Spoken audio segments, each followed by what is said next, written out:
in the US. And this month I will be introducing our speaker for the Microsoft Advanced Threat Analytics for the healthcare industry, which is our topic for December. Our senior consultant, Mike Levin, who's a CISSP, will be talking to us about the value of Microsoft's Advanced Threat Analytics products. Mike has over 15 years of experience with identity and security in very large enterprise organizations. He started with Merrill Lynch with a mere 70,000 users, but after their merger with Bank of America, that number of users jumped to over 300,000. And after 9/11, Mike set about revamping their entire identity management, group management, with lots and lots of groups, from what he's told me, as well as the provisioning and deprovisioning across multiple products and services.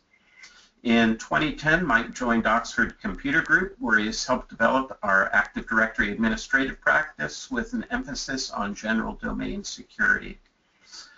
While in the past Mike has enjoyed working under the IT security mandates of the Security and Exchange Commission, now he's finding himself doing more in the healthcare arena and dealing with security compliance for our customers there.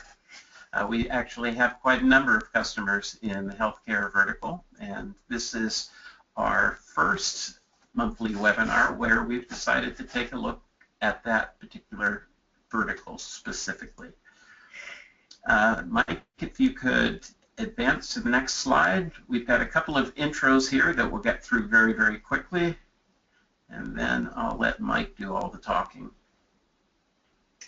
So Oxford Computer Group, if you aren't aware, we've had a over 15-year focus on identity and access management.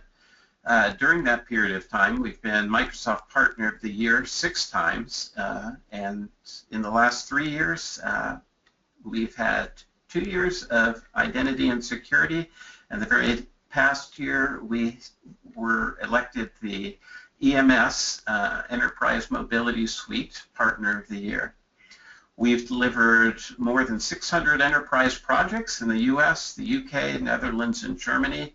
And an interesting component of our business model, we have a training arm that has trained over 6,000 students worldwide on Microsoft technologies. We'll talk a little bit about that in just a couple of minutes.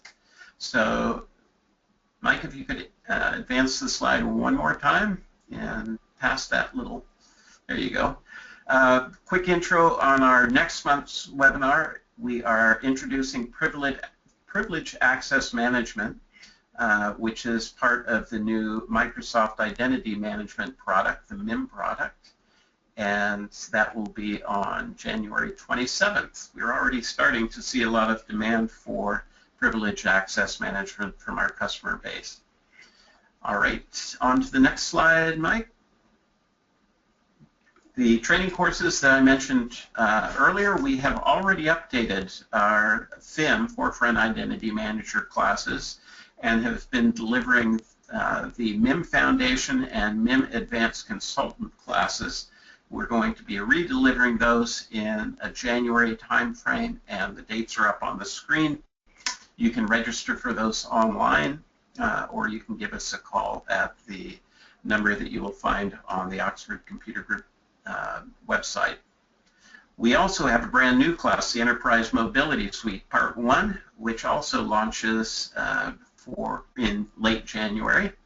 And then our MIM Expert class is being delivered in February. And that, I believe, is it for the intros. So without further ado, I will introduce Mike Levin, who's again going to talk to us about advanced threat analytics for the healthcare industry. Hi everybody, this is Mike Levin, and Steve gave me the intro, so I'll just move on here. So I'm having difficulty advancing. There we go, over there. So when we look at the healthcare, and hopefully I'm giving you information that everybody already knows, is 2015 was not a good year for the healthcare industry. While Gotham owns the lion's share of record breaches of customer information. We have many other firms who were similarly affected, and just for full disclosure over here, the second one over there, Primera Blue Cross, is responsible for sharing my information with the world. And we go through, and you'll see that we have some large organizations here. We have some small ones. The very latest that I've heard about is Maine General Health, and right now we know that they've had at least 500 records compromised because that's the HIPAA threshold for reporting, and we're still waiting for the final numbers to come out. But overall, when we look at all these healthcare records that were breached, and we look at that total, 109 million records as of December of this year. Okay, that's 1 calendar year. Okay, that's equivalent to almost 1 in 3 Americans. Okay? And if you've been listening to the presidential debates lately, you've heard some of the candidates decry the fact that their records were breached. Well, heck, 25 times that number have been breached of normal Americans. And it's not just normal records. Healthcare records contain lots of information. Okay, they contain a complete set of information for someone to impersonate someone else. Social security number, date of birth, work history, salary, current prior addresses. We'll go down the list. The last part, security questions and answers.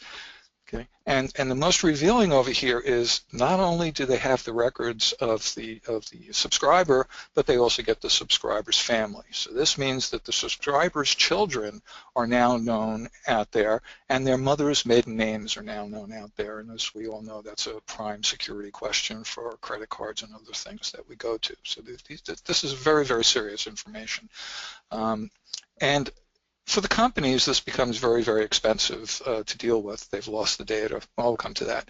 But how is the stolen data used? Okay, here it is. Again, you can impersonate someone. You can access their bank accounts, see credit records, start taking drug prescriptions. Oxycodone can suddenly make it to the street.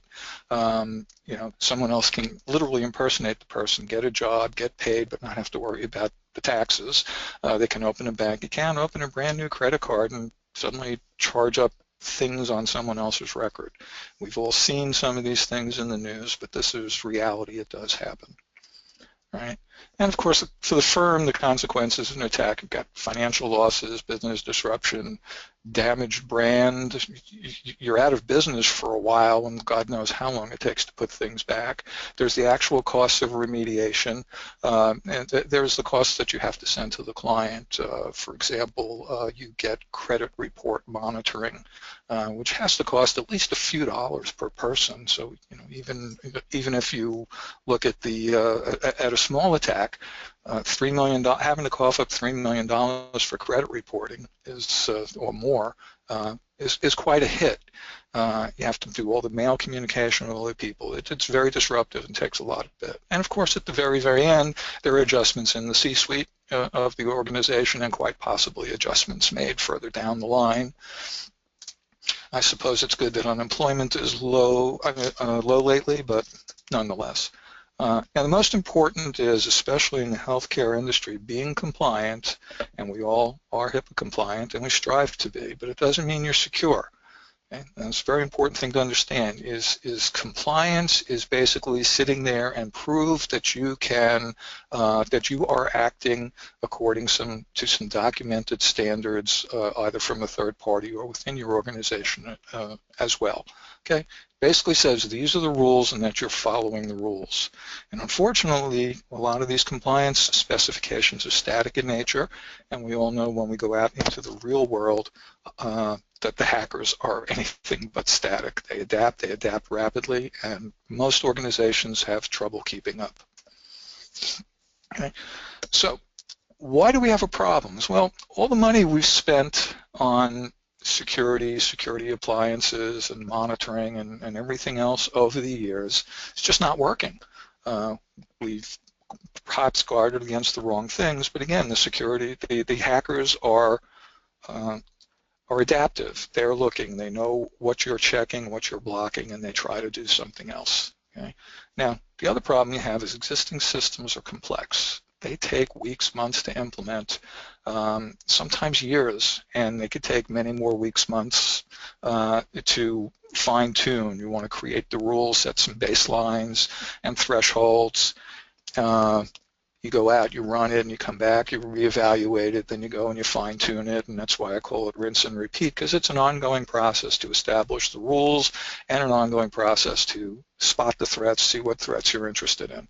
And lastly, most of the tools that have already been deployed generate far more false positives than they do real events. It's very hard. Your security office are probably getting 10, 15, 20 reports a day of multiple events, and they have to wade through this haystack looking for the needle. And it's very, very hard, and it's very, very hard for them to correlate the events. Okay. Again, the attackers' techniques are changing. They're getting through your firewalls. They're getting through your proxies. Okay. They're going through, they're exploiting legitimate users. So you're not going to find rogue activity on your network. You're going to see legitimate activity on the network. Okay. And once these guys are in, they'll take some tools to exploit, but most of the time when we're dealing with firewalls and proxies, we've hardened the outside, but we still have got a soft shell on the inside.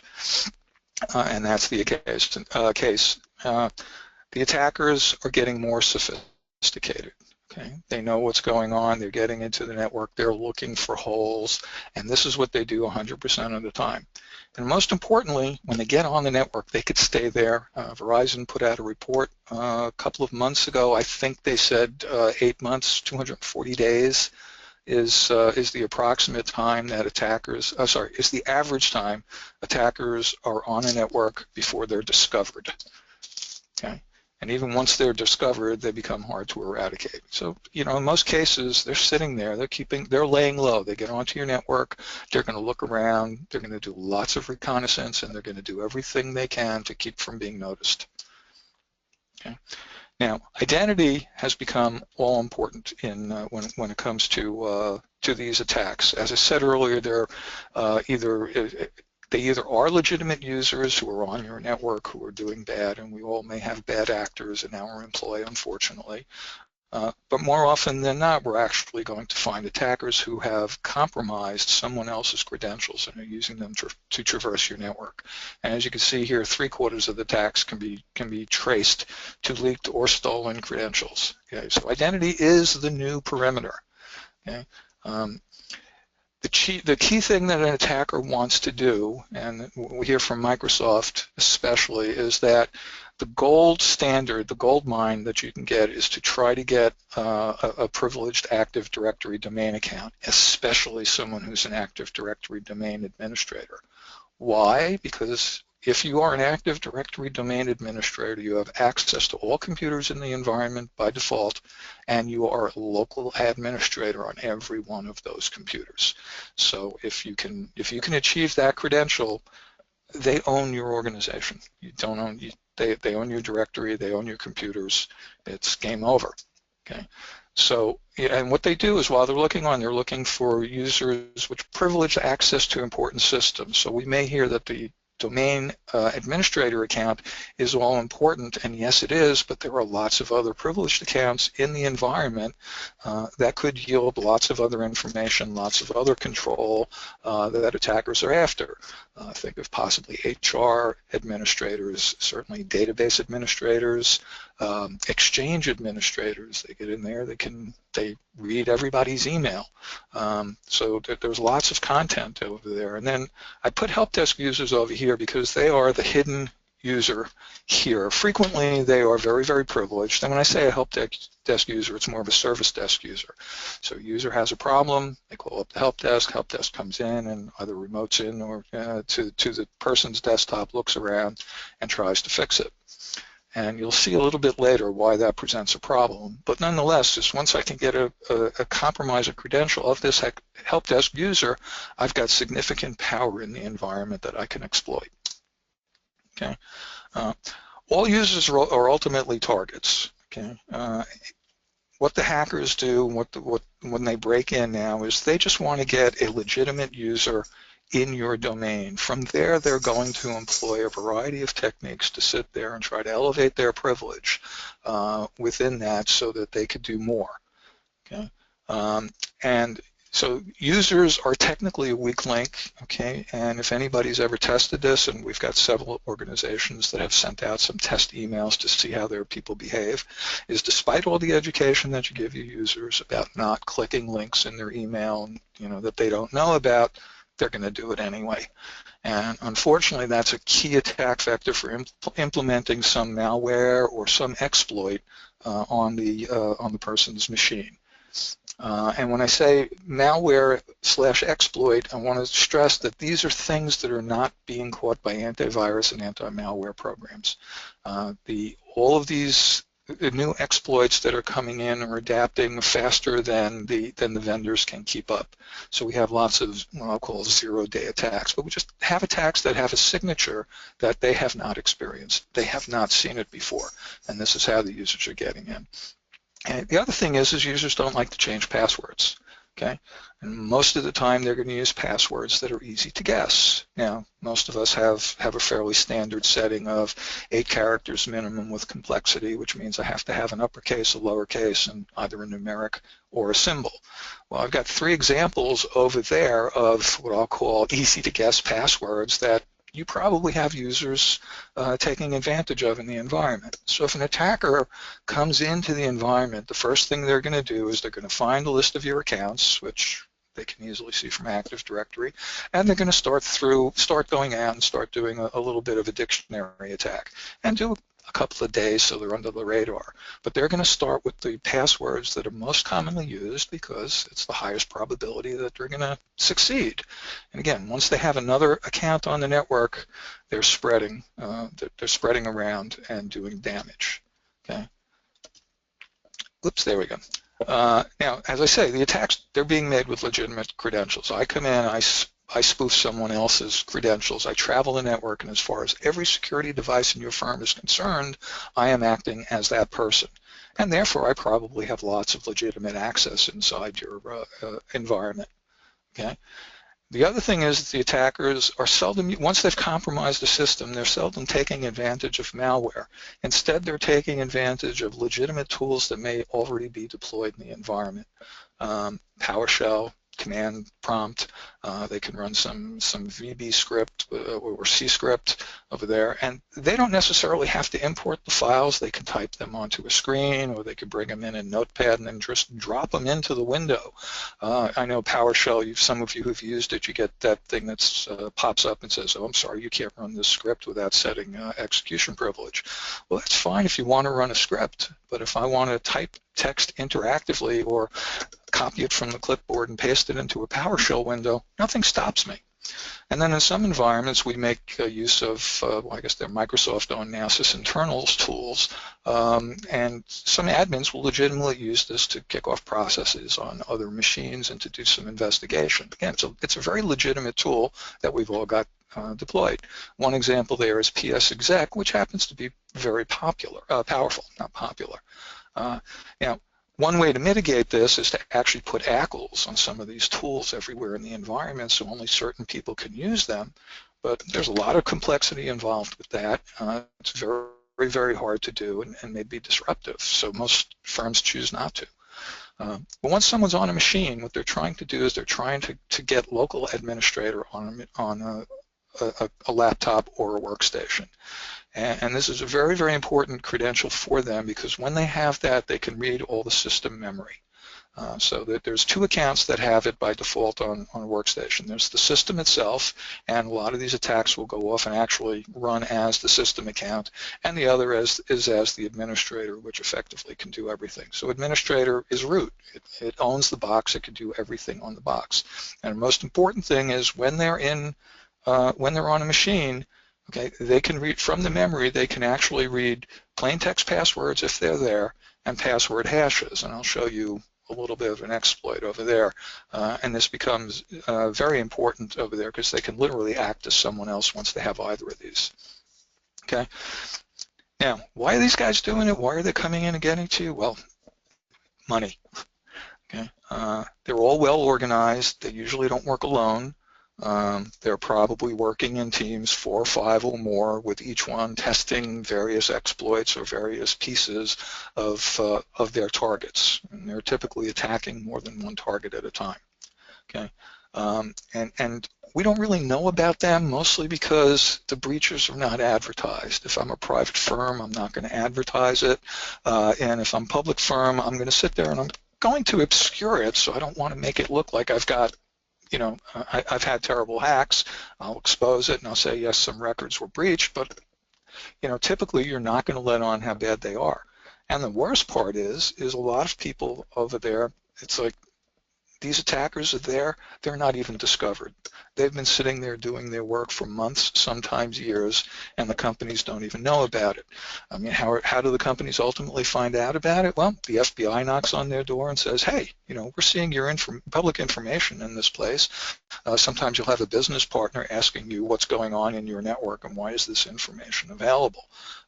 And, you know, that sounds silly, but, you know, 90% of the breaches and attacks are notified in that fashion. Only 10% of the time are the internal tools capable of finding them, and more often than not, it's someone looking around, seeing something that's out of place, saying, that's odd, and they go and investigate. All right.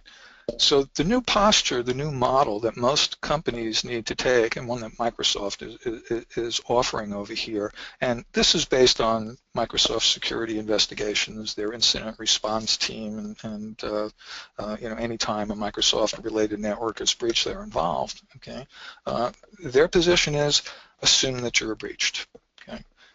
So once you take that assumption, you start sitting there and saying, well, I've got my firewall and that's good, so I'm secure, but you're not. What you want to practice is defense in depth. You want to have multiple layers of security. You want to have multiple devices that partially overlap, each one examining certain aspects. You know, no one device. You're not going to buy an appliance from any single vendor. You're not going to buy a suite of products from any single vendor that's going to solve all your security problems. Yet you got to look at your environment. You have to do this. So you have to layer. Okay, you can no longer prevent people. You have to assume that they're inside your network. So what you have to do is you have to detect them. And the earlier you can detect them, the earlier you can respond, and the earlier you can contain the breach and cut your costs. Okay. Many times, some researchers go out and they look and they find that attackers are in the system and people don't know it. Okay. They're looking around and they're looking to steal lots of data. They're going to find your important data in the file share, in the databases, in email, wherever it is, your trade secrets, your financial forecasts, whatever it is that they could potentially take advantage of or resell in the market, they're going to exfiltrate it, and they're going to try to profit from it. And this is why they're so prevalent. There's lots of money to be made. Worst thing that can happen is that they'll come in and they'll start encrypting all your systems and hold you for blackmail to give you the decryption key. You know, we've all heard what the attacks are. We've seen them, and they're there. Okay. So as I said earlier, if we want to have defense in depth, most importantly, several independent methods. You don't want to have one product suite that's too integrated because they're going to miss stuff. There's no vendor big enough to see everywhere. Every vendor is going to look at different stuff a little differently. Okay, and again, so the defense in depth concept was actually conceived by the National Security Agency as a way to contain information systems. And they adapted it from a military strategy that they actually would do on the battlefield that's intended to delay the advance of an enemy. That way you can bring up resources and deal with it properly. And if you think about it, a lot of that just becomes common sense. So what we introduce here is Microsoft acquired a product which they've branded as Advanced Threat Analytics. Okay. And Microsoft is typically not in the security game, so this is a big deal. And the reason Microsoft has invested so heavily in this product is it detects things that other products do not. Therefore, they feel it's important and worth going after. Okay. So the product's features are it identifies security breaches early, and helps you shut them down before they can cause damage. Microsoft, I put full-time researchers here. This is also part of their incident response team that goes out. They examine lots of attacks. They look for common features, and once they can figure out what they are, they can then embed it in a product. Okay, the product that you have over here is a semi-appliance, so there are some things you can do to configure it, but more often than not, you're going to rely on the built-in features that are gained from Microsoft's experience. And the nice part about that is you don't have to do lots of customization. It's going to do reporting for you, and it starts out day one, giving you information. So it's different because it's looking for specific attacks, which I just mentioned, okay? And it's going to look for a variety of things that are pervasive in environments. So it's going to look for logons with plain text credentials. So, and those are a problem because if someone's on the wire, they can just put a sniffer out there and they can literally read it in the network packets. Password guessing, which I discussed earlier, and the other things that we have is called pass the hash, pass the ticket. Again, once a box is compromised, I can read the hash of a password out of the system. I'm sorry, attacker can read the hash of a system's of a user's credentials from memory, and they can take that hash, add it to another user's account, and once it's there, that other user, for all intents and purposes, has the privileges of the first person. So think about that. If I get a domain admin to log on to a workstation, and I can read the memory from the workstation, and I can grab that hash and add it to my account, everywhere I go, I have the privileges of the domain admin, and I'll show you that a little bit later. Okay, but ATA is different. It's part of a new breed of security products, and when I say new, it's really only in the last 18 months that these have come to the forefront. It's called user behavior analysis. At least that's the category Gartner has granted it. And these products take advantage of newer machine learning techniques that are out on the internet, some of the big data techniques to sit there and identify and correlate lots of events and lots of problems. By using the machine learning, it sits there and it examines what users are doing, and this applies to all users. What is their normal day-to-day practice? What machines do they log on? What times of day do they log on? What regions or IP addresses do they log on from? And it sits there and it builds up a nice history of the person. It also looks at the user's organization, so it can, if you've got your Active Directory populated with managers and reports in a hierarchy, it can use that information to determine who the user's peers are. Similarly, it'll look at groups and group membership, and it'll also build a layer of peers to this person. All this is in an attempt to try to figure out what is normal activity and what is deviant activity, what is abnormal. So things that it'll look for, and Microsoft is proud of saying that, oh, this would have caught Ed Snowden, because before Edward Snowden left his job at the NSA, for a period of a couple of weeks, he suddenly started accessing lots of systems and accessing and downloading lots of data. And this product would flag that as aberrant behavior, would post a warning and say, hey, something's going on over here, maybe you want to check it out. Now, Snowden, of course, is an extreme case, but more likely is someone's about to leave the firm and they want to make sure that they have sufficient information with them to take to the next job, or whatever the reasons are, and we all see this in the environment, is every now and then someone goes off and does it. The other thing it looks at is off hours. Is someone suddenly accessing the systems on weekends or in the wee hours of the morning? Again, it'll flag this as aberrant. It's not going to stop the person. It's just going to flag it up to someone else to take a look. Okay. The most important thing here is because it knows what's normal for the person, has a good indication of what's normal, it's less likely to give a false report that there's a problem.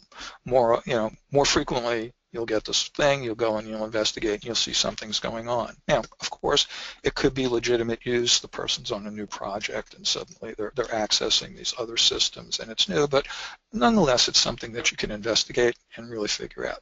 And the other part that makes ATA a little bit different is it actually uses Active Directory as a database of information.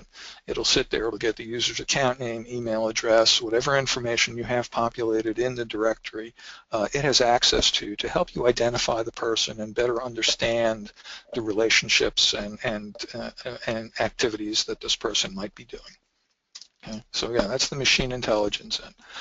So I went through this earlier, and we'll just look through the anatomy of attack real quick and typically how users come in. So the first thing they're going to do is they identify the target. They identify the company, and then they identify actors within the company, users, principals, whatever the case may be, important people in the company that they really want to go after. And part of what they'll do is they'll send them targeted emails and try to give them some phishing information, a phishing attack, ultimately trying to get these people to click a link that they can use to exploit. One extreme example that actually occurred is someone created an event, a live event in town that was targeted to Active Directory domain admins. They targeted the domain admins within an organization, sent them a crafted email, says go over here and register. And when they went off and registered, they got some malware.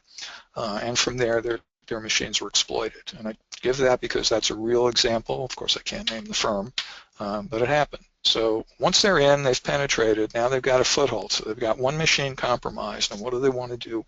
They want to spread laterally.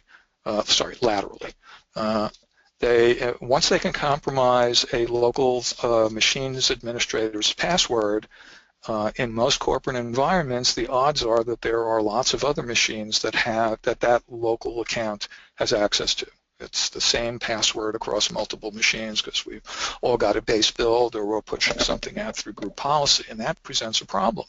And Microsoft has been trying to prevent this, and if you look at newer versions of the operating system, when you create the first account, it's not the administrator anymore. The administrator account on the workstations is disabled, and the first thing it does is it gives another account administrative access to the local machine. And that's Microsoft's way of trying to prevent this lateral movement because you just can't log on to another machine with the administrator account. Okay. But once I'm on a machine and I've got the administrator account again, I can escalate my privilege to become an administrator or run a process system. From there, I read memory, and I move around and I look around and I try to find what's going on in your organization. Okay. Okay. So we have a list of malicious attacks, and some of these you may have heard of, some you haven't. I have a little slide at the end of the presentation if you want to download where I have some links for pass the hash attack. This is one of the most pervasive and actually literally scares people who learn about it. It's not a new exploit. It's actually exploiting a weakness in the Kerberos protocol for machines where the administrators don't watch what they're doing. Microsoft has presented ways you're supposed to protect administrator accounts and administrative access, including logging on to dedicated workstations to help prevent this from occurring. But of course, they release the product in the wild, and everybody who uses it knows better. And the majority of organizations we look at are subject to this kind of attack. So it's very, very scary. Okay, pass the hash is literally taking the NTLM hash out of an account. Pass the ticket is basically doing the same, but crafting a Kerberos ticket so that you can log on to a system that's Kerberos protected, but again using the credentials of another party. Some of these others are a little more extreme. The forged privilege account certificate one is actually what took Kaspersky's labs down. Well, not down, but that's how they were hacked a year or two ago, and there was a mitigation for that. Golden ticket you'll hear about, but these are all exploits that once someone's in your environment, this is how they could sit there and exploit your environment. And it's very important to be able to see these. Reconnaissance, I mentioned before, we're just logging around, we're looking, and this will pick it up. Reconnaissance being the unusual access. Brute force is a single account sitting there doing lots of password guessing. And remote execution is on the list here, but that really primarily goes to domain controllers, and it's a bit unusual. But nonetheless, these are things that the product will detect. Most of these are not normally detected in environments. And of course, I mentioned before about the pass the hash.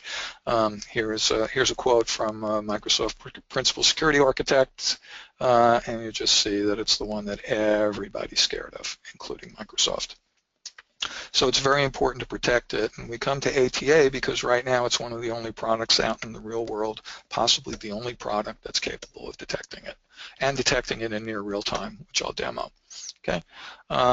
Discussed before with the abnormal behavior. These are some of the things that will help you identify. The lateral movement, of course, is a single account, suddenly logging into multiple workstations across the environment, and the product will detect that. It'll also look at some other things like broken trust, which basically your workstation hasn't talked to the domain controller, so users are not able to log on. It will help identify the product. Weak protocols is really exploiting older encryption techniques. So Windows XP, Windows 2003 just don't know about the newer encryption protocols, which is why they're a no-no. And that would be part of the protocol vulnerabilities. So ATA came about from the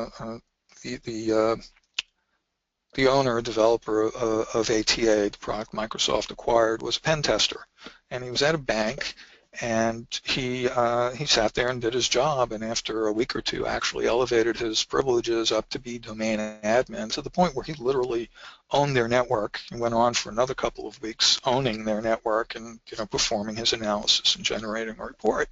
But a light bulb went off his head, because here's this bank with many millions of dollars worth of security equipment deployed, and no one noticed that he had penetrated the system. No one noticed that he owned the system.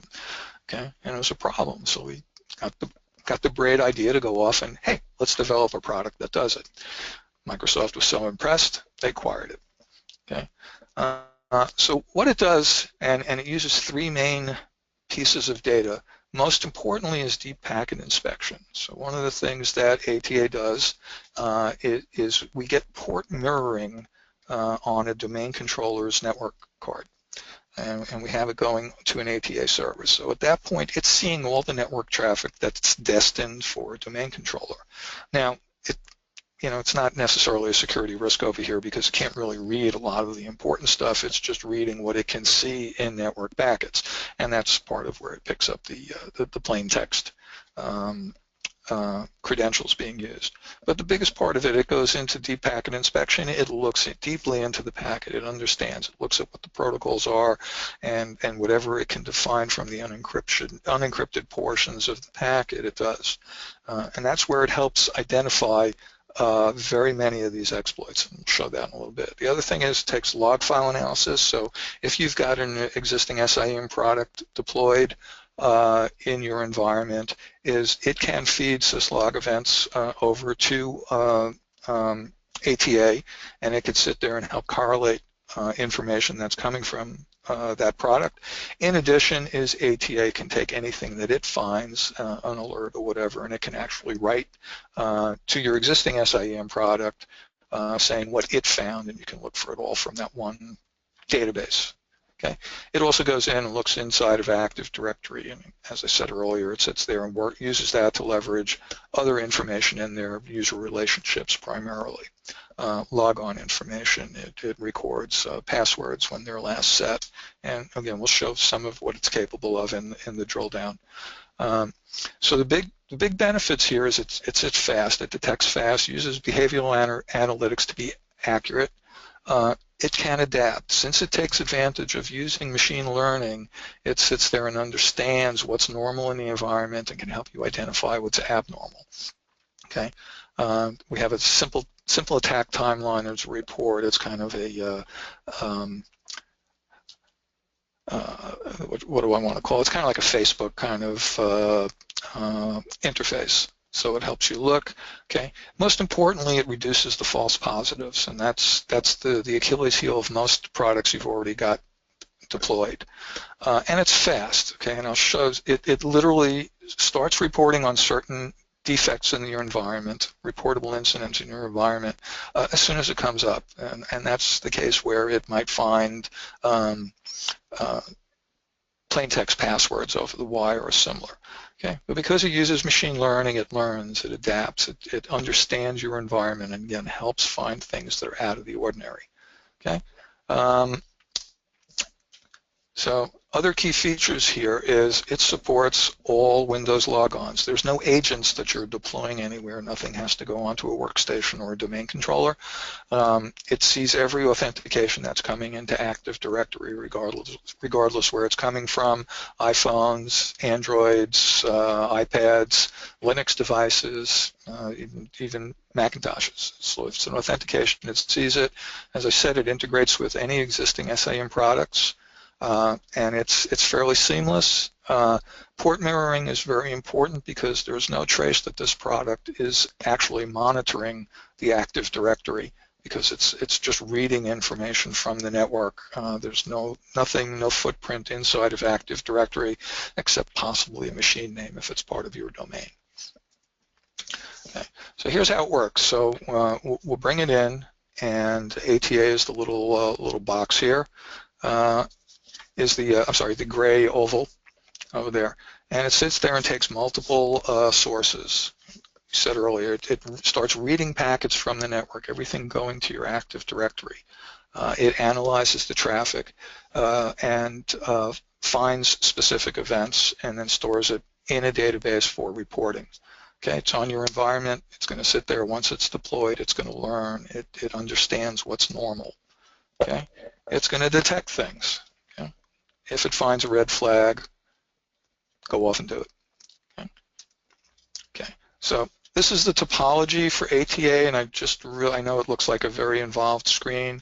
Everything we're really going to look at is over on the right-hand side. So this is a typical network that you've got installed. In the upper right-hand corner, you've got your domain controllers, file server, some other things, and even your SIM product. In the lower right, you have another environment, perhaps at a different site or a different data center. Okay, so the first thing we're going to do, first thing you need to deploy is an ATA gateway. Okay, and so ATA comes in two components. There's the gateway and the center. The gateway is responsible for reading the network traffic that's coming from the domain controller, consolidating that, and passing it on to the center. So it's going to read a lot of data, and a typical scale over here is megabytes of data becomes kilobytes of data. It's not quite 1,000 to 1, but it's in that magnitude. So we'll read a lot of the data, distill it down to what's important, and pass that over to the center. A single gateway can handle multiple domain controllers, and since it's pretty much on the network, you're probably going to align it to specific sites. So all domain controllers in a site could probably talk to a single gateway, and a lot of this is going to depend on your network topology and the port mirroring capabilities of your network solutions. If you have virtual solutions, VMware, Hyper-V, Citrix, anything else that you've got as a virtualized environment, you would typically do port mirroring at the virtual switch level inside the environment, and Hyper-V takes 2 clicks, and it's easy. VMware is slightly more involved, but nonetheless, as much of the virtual solutions support the concept, and most of your network folks will be able to port mirror, although they probably haven't done it very often, so they'll probably have to open up the books to see how to do it, but it is possible. And the whole purpose of the mirror is every packet that's going to a domain controller is also going to the gateway. Okay, the last product over there is the center. The center is where all the heavy lifting is done. So the data is collected at the gateway and forwarded over to the center. The center does the reporting and consolidation. That's where all the rules are. One center can handle a very, very large enterprise. Of course, if you're very, very large, we may have to talk about how to scale it, but that's the design.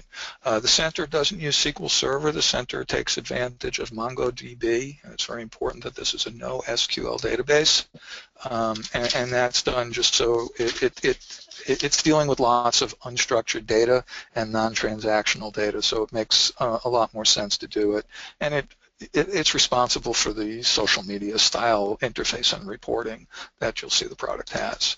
Again, here's This is a narrow up, okay, so these are the gateways.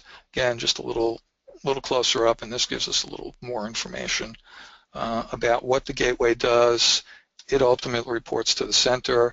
If you've got something, set it up for syslog, the gateway will actually send events over to your SIEM server and your SIEM solution. And then, of course, there's the center, which is actually going to consolidate all the reporting into one console. Okay. Now I'll just go to a demo here and hope the screen. Now I'm going to lose the full screen here, so just bear with me while I go over to my. Here we go. Okay. So this is actually the report here, and I may have to cut certain aspects of the demo short because I see we're starting to run out of time. I haven't seen any questions yet, so I suppose that's a good thing. I would have expected there'd be lots. So anyway, let me go to the, oops, we got a abbreviated screen here. Okay, so let's go to,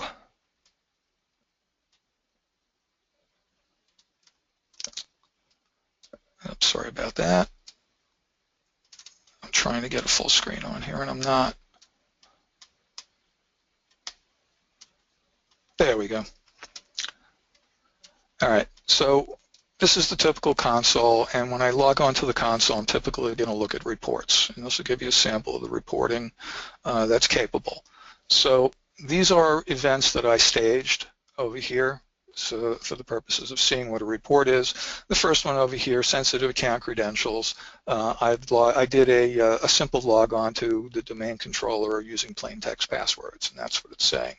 So over here we have two accounts that credentials were exposed. Of course, it sees the two accounts that I actually did it.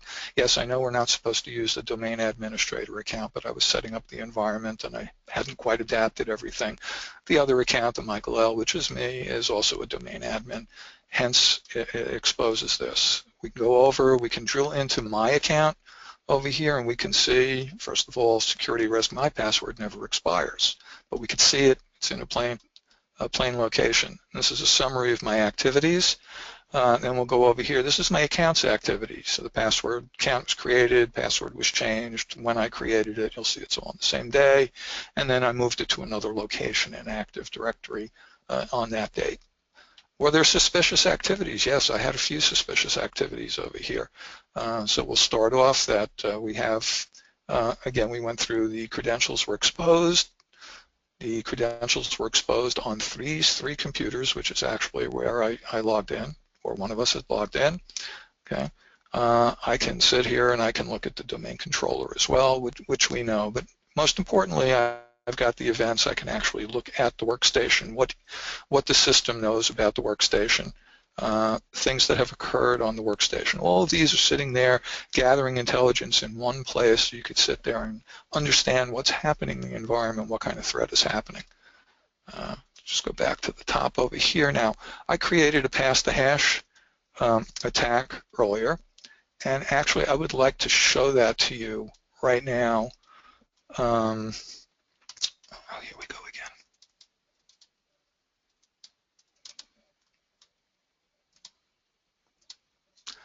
Get rid of some things over here so I can have access to my own screen. All right, so I'm on a device over here, and let's just see who I'm logged in as. I'm logged in as me. So let me do a log off. Actually, let me log on as someone else. So let's switch user. It's not going to let me switch user, of course not, because I'm in a remote terminal. Okay, well, let's just do a log off, and we'll just log on again as the other person. And this time I'm going to use Fern. And the only reason I'm picking Fern right over here is I had escalated her privileges to that of local administrator on the machine. And at that point, she becomes a very important player in the little exercise we have here. Actually, we've already done it. So let's bring up Fern over here, do a quick who am I, okay? And from over here, we're going to sit here and does Fern have access to the domain controller? Now, for domain admin, I can actually go to, oops, missing a backslash there.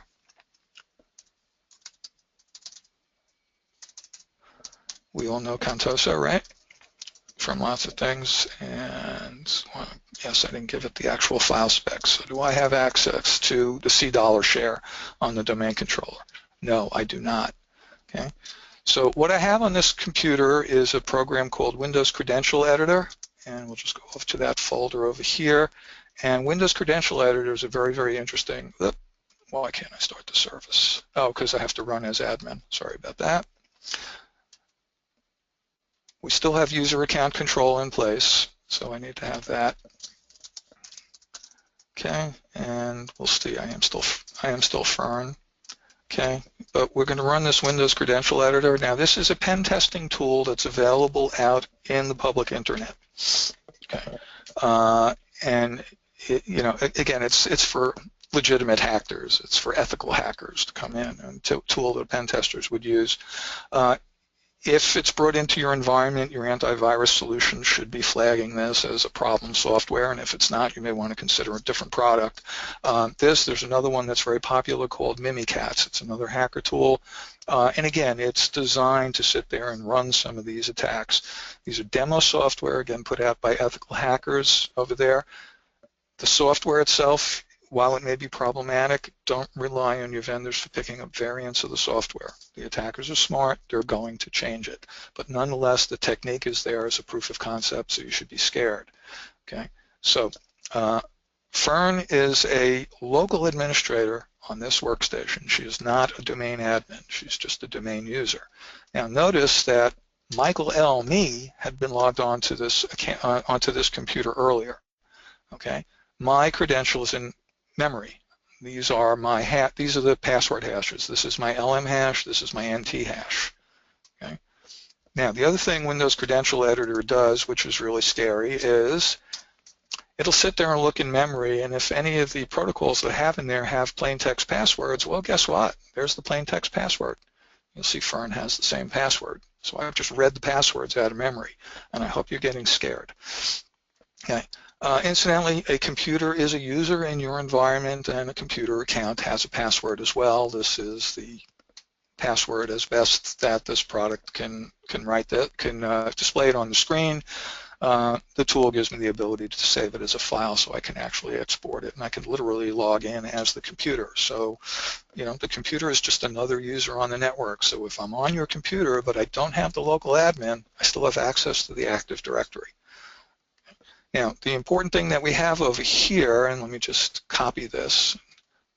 Okay, so we took Michael L. Michael L. is a domain administrator here, and I've got his hash, and the product is configured so that on the command line, I could just take that hash, drop it in, paste it into a token, and then run a command. In this case, I'm going to run command.exe. Okay, and what that's going to do is it's actually going to launch another process, command.exe, and it's going to affix this hash to my token, to Fern's token. And you'll see, who am I? I am still Fern. So this time,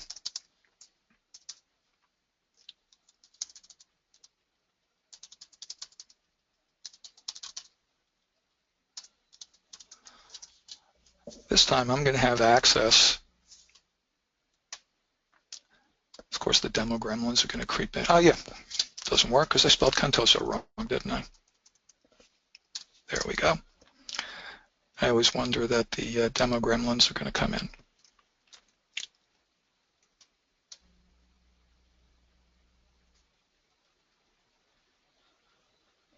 Network path not found. So what did I type wrong there?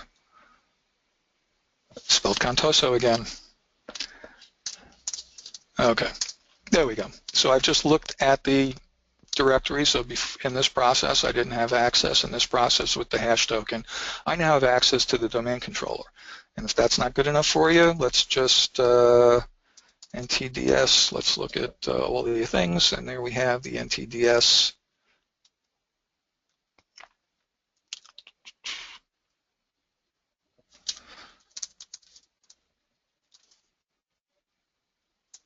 I'm looking locally. Sorry about that. /Windows/system 32/ntds star, and you'll see over here ntds dit right over there. That's your domain controller's database. I now have access to it. I could take it away. I can exfiltrate it out of your organization, and I will know the password of every user inside of your environment. This is a very major hack. So I hope you're scared. Now the good news is, well, not the good news, Microsoft has made this harder with newer versions of the operating system. So if your administrators are still running on Windows 7, this is a good opportunity for you to seriously think about an upgrade. Each subsequent version of the product has tighter and tighter controls, making this kind of attack more difficult. Not impossible, but more difficult. The Windows Credential Editor product over there has not been adapted, for example, to run on Windows 8.1 or Windows 10 yet. So that's why I'm doing this on Windows 7. But nonetheless, older operating systems and older things are part of everything that we need to be concerned with. And you'll see I just did the pass the hash attack, and I know it says 11:55. That's because this machine is on West Coast time. It's now 11:57. So in real time, I actually executed a pass the hash attack, okay, using Michael L. from another thing, and this product reported on it. And that's the value. Hey, Mike, we've had a question Sure. coming in about hardware and storage requirements for APA. Excellent question. So basically, the gateways require multiple NICs because they're going to be doing inspecting lots of traffic on the network, and they're going to need CPU because most of what they're doing is CPU intensive, and they probably should have memory. So most of the gateways we're going to have multiple CPUs, and you want to throw a lot of memory into it. There's particular sizing that's in place, so that will go to your environment. So I don't want to say anything, but that's pretty much what it is. There's virtually no storage required for that. So if you've got hefty virtualization environment, or if you have your domain controllers on a virtual switch, this can just become another host on the system. The center is actually where the database is. It uses MongoDB, and again, we've got sizing sizing concerns over there.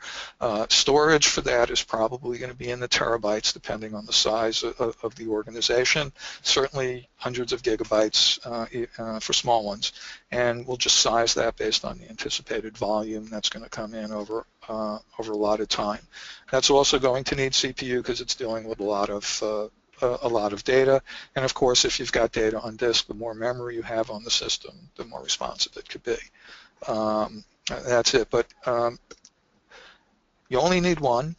I'm still working with the product team to see what we do as far as disaster recovery and how that's working. The product's fairly new. So that's pretty much the size. Did that answer your question?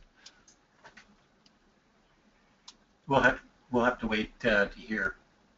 Okay. Yes, it did. Yeah, okay.